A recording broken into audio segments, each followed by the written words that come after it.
The noonday sun came slanting down the rocky slopes,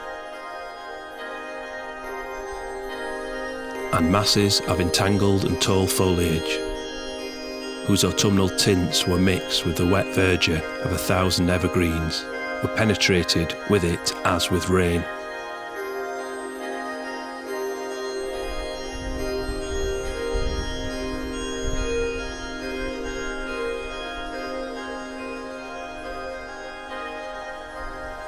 I cannot call it colour, it was conflagration. Purple and crimson and scarlet, like the curtains of God's tabernacle.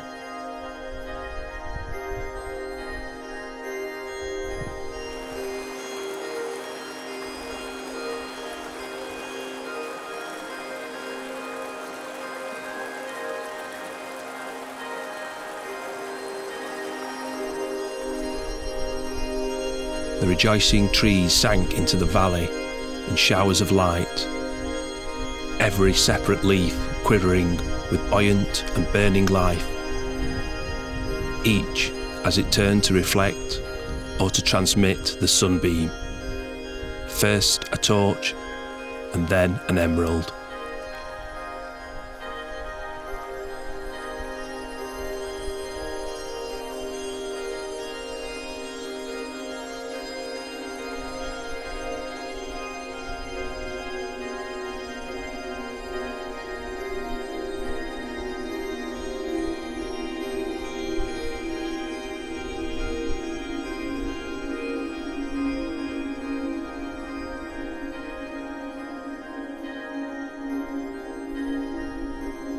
Far up into the recesses of the valley, the green vistas arched like the hollows of mighty waves of some crystalline sea.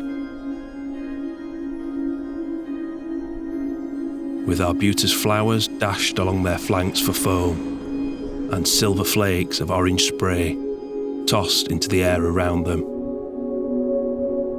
breaking over the grey walls of rock into 1,000 separate stars, fading and kindling alternately as a weak wind lifted and let them fall.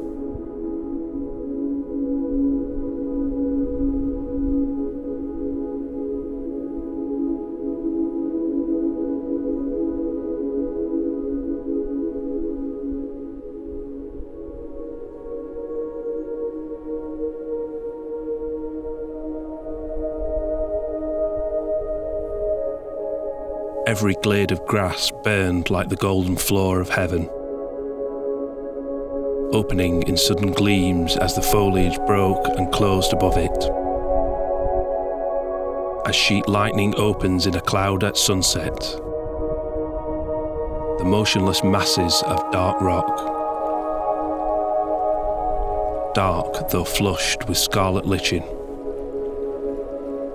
casting their quiet shadows across its restless radiance.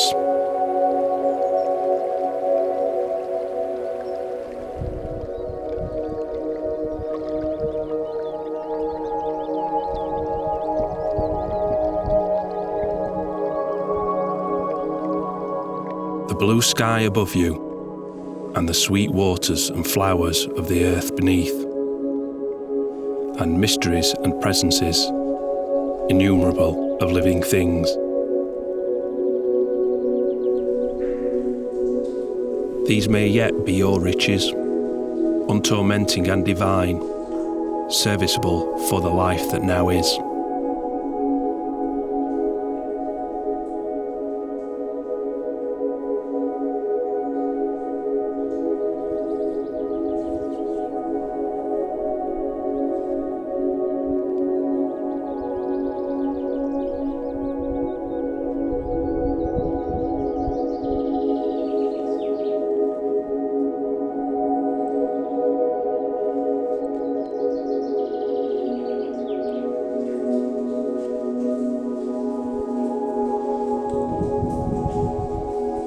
Nature paints for all the world, poor and rich together. And while, therefore, she thus adorns the innermost rocks of the hills, to tempt your investigation or indulge your luxury, she paints far more carefully the outside of the hills.